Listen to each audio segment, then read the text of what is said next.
Hey, how you going there peeps? Phil here from MTG Kiwi Philosophy here, bringing you a new deck. This one is a Sultai Reanimator rotation proof deck. I hope you guys enjoy it. Alright, peace out, enjoy the brew.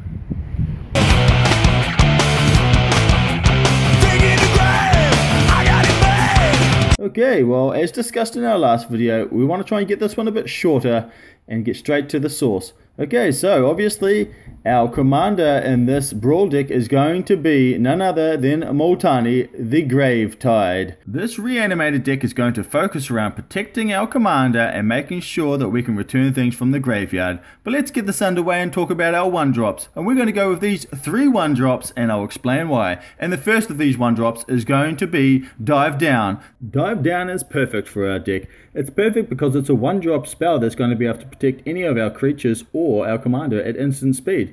Giving it +0, +3 until the end of the turn in hexproof is fantastic. Now, these next 2 cards we're going to use in tandem, and they're both separately the same and both separately different. So, the reason that we're using these cards is because they're early drops and they're also very effective, and that is Duress and Divest. Now, Divest is fantastic because it removes an artifact or a creature from our opponent's hand, where Duress is the opposite, where we get to remove a non-creature, non-land card from their hand. So, one's going to help us remove stuff for the board, and the other one's going to help remove stuff from their hand that's going to remove our creatures from the board. Okay, well, let's move on to our 2-drops. And the first of our 2-drops is the Elfhame Druid. Now, the Elfhame Druid's in there for a very simple reason. You look at it, it's ramp. Ramp, ramp, ramp. And if we have something to kick it, it ramps it faster. It is amazing. Okay, and let's move on to our next 2-drop. And of course, that is the Direfleet Poisoner. Now, the Direfleet Poisoner is in this deck for 2 reasons. A, we can cast it at instant speed, and B, it's a great defensive card. So, if we want to be defensive, hold it in our hands, let our opponents tack in, and then we just flash it in and remove their creatures from the board. And that's fine, because later on, we're looking at reanimating our stuff from our graveyard anyway. Okay. Now, next is our last 2-drop creature, and that is the Warkite Marauder.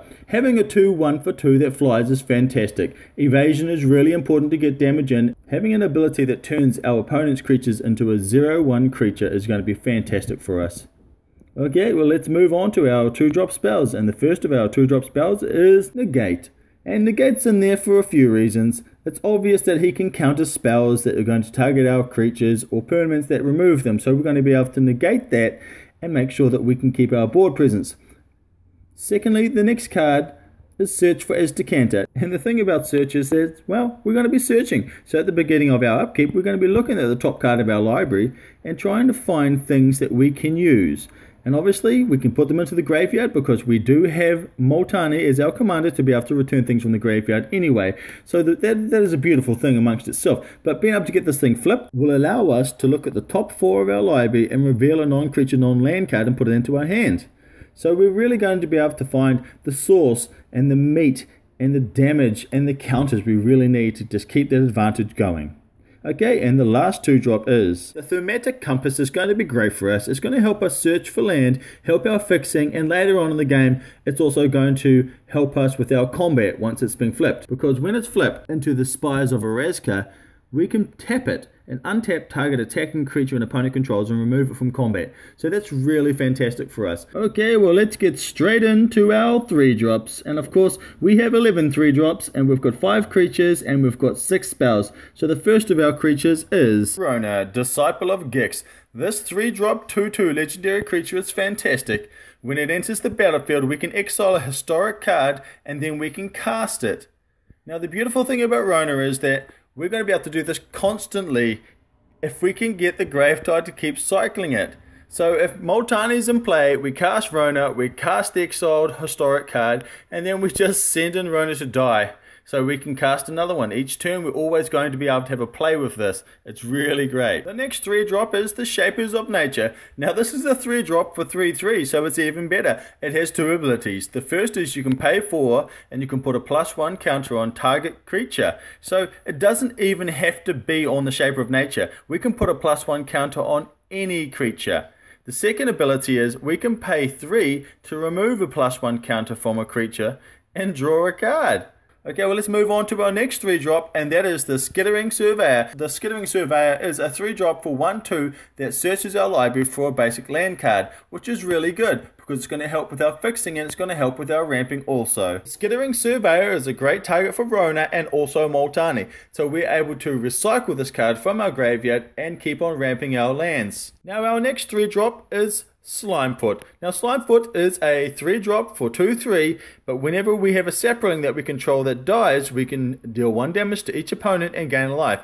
So the beauty of this is that Slimefoot basically creates its own creatures. We can pay 4 and get a green sapling token, and whenever that dies, we gain a life, our opponents lose a life. So it's going to help us with blockers, it's going to help us with attacking, it's going to help us with our opponent's life total. It's really good, and it's a great target also for reanimation because of the ability to be able to create more creatures and go wide. And for the last 3-drop creature, we have the Thrashing Brontodon. So it's a 3 for 3/4, and you can pay 1 to sacrifice the Thrashing Brontodon to destroy target artifact or enchantment. So this is going to be really great for us, because we all know how many artifacts and enchantments have come out of Dominaria that are absolutely lethal. Okay, well let's move on to our 3-drop spells, because this is pretty self-explanatory. And the first of those 3-drop spells is going to be Crushing Canopy. The beautiful thing I love about Crushing Canopy is not the fact that it's a 3-drop instant speed spell, but it has 2 abilities. We can choose one of these to remove target creature with flying from the game and destroy it, or we can destroy target enchantment. So it's giving us 2 targets. So this is the beauty of this, and I always find that you need at least 2 enchantment removals, 2 artifact removals, or some form of removal of flying creatures in your deck. And you don't really want to main deck a Pierce the Skies. Alright, well let's move on to our next 3-drop spell, and that is Grow from the Ashes. Now Grow from the Ashes can be kicked with the Elfhame Druid that can search your library now for 2 basic land cards and put them into play. And that is going to be fantastic. So having some sort of synergy in this deck is going to work. Okay, well let's move on to our next 3-drop, and that is Hadana's Climb. Now the beauty of this 3-drop legendary enchantment is at the beginning of combat we can put a +1 counter on target creature we control. And if any of our creatures have 3 or more +1 counters on them, we could then flip Hadana's Climb and give target creature XX equal to double its power. Let's say for example we have Muldrotha in play, and the beautiful thing about that is it's becoming a 12/12 flying creature. And you know, having a creature that big with evasion swinging in, man, that is some serious damage. Okay, well let's move on to our next 3-drop, and that is Journey to Eternity. Journey to Eternity, this 3-drop legendary enchantment is yet another fantastic reanimator card. Being able to put this on one of the creatures we control and swing it in and letting it die, and being able to flip the Journey of Eternity is going to be fantastic for us. Being able to return any creature from our graveyard for 5 every turn is going to be fantastic.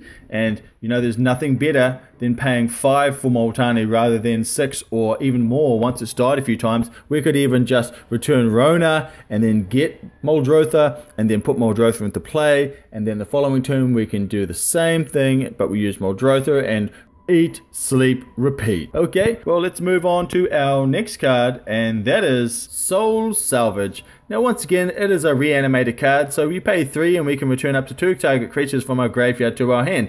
The fantastic thing about this is we can return just about anything. We can return Multani, we could return Rona, we could return just about anything. You could even return the Direfleet Poisoner, Skittering Surveyor. The options are there for us. And the last of our 3-drop spells, that is Wizard's Retort. This instant speed counterspell is fantastic for us. Yes, it's basically a cancel in our deck, I understand. But what we want to do is we want to make sure that we can keep this rotation proof. Having another spell that allows us to counter removal spells or even bombs from our opponent's side of the board is going to be fantastic for us. Okay, well let's move on to our next card, and that is the first of our 4-drops. And in our 4-drops we have 5 creatures and we have 3 spells. And the first of the 5 creatures is the Golden Guardian. Now this historic spell is fantastic for us for a few reasons. We are in a 3-colored deck being Sultai, so having a 4-drop that's going to be able to use any of our lands is going to be fantastic. Yeah, it's a 4/4 with Defender, but also it does have the ability that we can fight one of our own creatures, and of course if the Golden Guardian dies, then that's going to allow us to flip it. So of course the beauty of this is that we do have the Direfleet Poisoner. And we can make it fight the Golden Guardian at the end of a turn, and then we can just reanimate it with Multani or even with Rona, and then we are away laughing. Okay, and when the Golden Guardian becomes flipped, it becomes the Gold Forge Garrison, which allows us to be able to pay 4 mana to be able to create a 4/4 colorless golem artifact creature. Okay, well let's move on to our next 4-drop. And that is Hostage Taker. Now the Hostage Taker is a 4-drop creature for 2/3, but when it enters the battlefield, we can exile target artifact or creature until Hostage Taker leaves the battlefield. And we can cast the spell if we have the mana, which is fantastic. So Hostage Taker comes into play, we can steal our opponent's creatures, gain advantage on the board. If we can do it late game, we can steal an opponent's creature and cast it. And then we can just send it in for a little bit of chump change, and then all of a sudden we're reanimating it with Multani or even Rona, and all of a sudden, hello, we've got ourselves another target to steal from our opponent. You know, and Rona and Multani aren't the only targets. Don't forget, we've also got the Journey to Eternity, and we've also got Soul Salvage. Okay, well let's move on to our next 4-drop, and that is Ravenous Chupacabra. Now this card is fantastic for a reanimated deck. Being able to cast a creature for 4 that destroys a creature when it enters the battlefield, and we send it to the graveyard, and then all of a sudden, what do you know? We're going to be getting ourselves another reanimated creature. What a fantastic reanimation target. Alright, well let's move on to our next 4-drop. And that is the Twilight Prophet. Now Twilight Prophet does cost 4, it's 2/4 flying, and it has Ascension, so if we can get 10 permanents onto the battlefield or into play, then we're going to be able to make sure that every time we draw a card at the beginning of our upkeep, our opponent's going to lose X life, and we're going to gain X life equal to the converted mana cost of the card that we draw. With this deck, it's all about value with cards, and Twilight Prophet gives us value. It gives us Ascend, it gives us a creature with flying, so we've got some flying defense, and it also helps with gaining life and also your opponent's life loss. Alright, well let's move on to the next card, and that is the last of our 4-drop creatures. I really want to try and squeeze in Zahid. Now the thing I love about Zahid is the ability of being able to put it into play for 4 mana if we tap an artifact. Now it's not always going to be guaranteed that we can get this into play at 4, but this is always the hope. Otherwise, it does cost 6, and it is a 5/6 flying. Now, there's nothing better than that. Alright, well, let's move on to our 4-drop spells now, and there's 3 of these, and the first of those is Settle the Score. Now, I know Settle the Score does cost 4, and it's sorcery speed, but what's better than exiling a creature and being able to put 2 counters on a planeswalker we control? That is fantastic. But you know what? I think with our next card, we can do one better, and of course that is Vraska's Contempt. Yet again, another 4-drop spell, however, at instant speed, and we can exile target creature or planeswalker and gain 2 life. So this has gone even one better, and I do love that card. And the last of our 4-drop spells is Phyrexian Scriptures. This 4-drop Historic Saga is fantastic for us. The first ability is you can put a +1 counter onto one target creature. In addition to that, it becomes an artifact.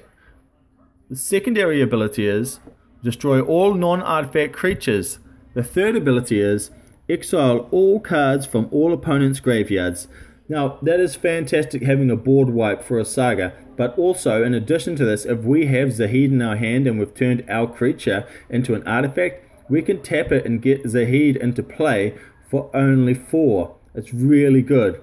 Okay, well let's move on to our 5-drops now, and in our 5-drops we have 2 creatures and 2 spells. And these 2 creatures are Tatiova, Benic Druid. Now this 5-drop 3/3 legendary merfolk is fantastic because the ability is whenever land enters the battlefield under our control, we gain a life and draw a card. So the thing about this is that we've got cards that synergize with it, and the first of a few cards are, we've got the Skittering Surveyor, we also have the Grow from the Ashes, and I have been struggling to think about putting this in my deck, but I didn't go with it, but it's always available for someone else if they want to change it. And of course, that is the Mending of Dominaria, okay? Because the Mending of Dominaria has got a fantastic ability of dumping cards in your graveyard, and then you return the lands to play. So that's going to help, really. Okay, well, let's move on to the next 5-drop. And of course, that is Untamed Kavu. This is a 2-drop originally for 2/2, but if you kick it for 3, you can put 3+1 counters on the Untamed Kavu, and it also has an ability of Vigilance and Trample. But you know what else is really awesome? This card would synergize really well with Hadana's Climb, because the creature already has 3+1 counters on it. So we can slap the 4th one on, make it a 6/6 creature, flip it, and then all of a sudden we're going to be swinging in for 12/12 trample damage in the air with Vigilance. And you know what? We also have a creature to block with because of the Vigilance. Okay, well, let's move on to our next card, and of course the first of our 5-drop spells, and that is the Eldest Reborn. This 5-drop saga is fantastic for us. The first ability is each opponent sacrifices a creature or a planeswalker, and the second ability is each opponent discards a card, and the third ability is put a creature card or a planeswalker from a graveyard onto the battlefield under your control. So we can target our opponent's graveyard and our own. But the beautiful thing is if we can wipe the board with Phyrexian Scriptures and then stick in the Eldest Reborn, we're really going to be looking good, because we can potentially take an opponent's planeswalker from their graveyard and or their best creature. Okay, now let's move on to our next 5-drop, and that is Syncopate. Now Syncopate is an instant speed counterspell of X, where it exiles the card when it's been countered. Okay, well let's move on to our 6 drops now, and we have 4 6-drops, 3 creatures, and 1 spell. And the first of our 6 drops is Carnage Tyrant. Now the Carnage Tyrant is a 7/6 dinosaur that costs 6 to play, but he can't be countered, has trample and hexproof, so he's awesome. Once again, he is a fantastic target for Hadana's Climb, and he's also a great target to be reanimated if we really need to get him back from the graveyard. Okay, so the next card we're going to look at is of course another dinosaur, and that is Golta, the Primal Hunger. Now I have this in our 6-drop slot because I know we've got lots of big creatures or ways of getting into play cheaper, so at best he could even come into play for only 2, but we're going to put him in the 6-drop slot because it's the worst possible scenario. Okay, and when Golta enters the battlefield, he is a 12/12 trample dinosaur also. Yet again, another great target for Hadana's Climb. Making a bigger creature, making him fly, and making him, you know, double the strength. We can potentially get him to flip and kill someone with 1 hit, because that's some serious damage. We can get the 3/1 counters on Golta, and he becomes 15/15, and then you play the Hadana's Climb, and he flips to, you know, 30/30 flying. Trample is some serious damage. Okay, well, let's move on to our next target, Tetsamok, the Primal Tide. This 6/6 legendary dinosaur has Death Touch, and we can pay 1 when it's in our hand and put a prey counter on a target creature, and when he enters the battlefield he destroys all those creatures. So once again, a perfect reanimation target. Okay, well let's move on to our last card in our deck before we get to our lands, and that is our spell. That's the 6-drop slot, and that is Vraska, the Relic Seeker. Vraska comes into play with 6 loyalty counters on her, and her first ability is a +2, which is even better before we alter her at -10. But let's talk about the first one, and the first one is creating a 2/2 pirate with Menace. This token is fantastic for us. Having a Menace creature is great for blocking and also attacking. The second ability that Vraska has, the -3, is destroy target artifact, creature or enchantment, and we get to create a colorless treasure token that can sacrifice for any mana of our choice. Not only that, it's also an artifact that we can use for getting Zahid into play. Now let's look at the last ability, and that is the -10, and her ulti is target player's life total becomes 1. Oh man, that is sick.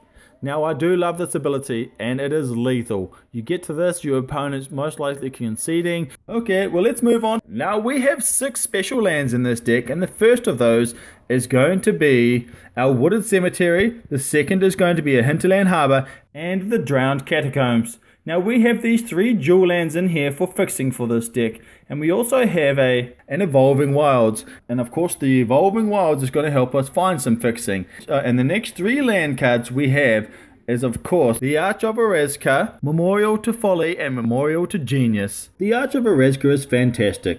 In the late game, if we have Ascension, it means that we can pay 5 and tap it and draw a card. So it's going to help us with a double draw if we can do it at the end of our opponent's turn and get that draw happening and have an advantage over our opponent.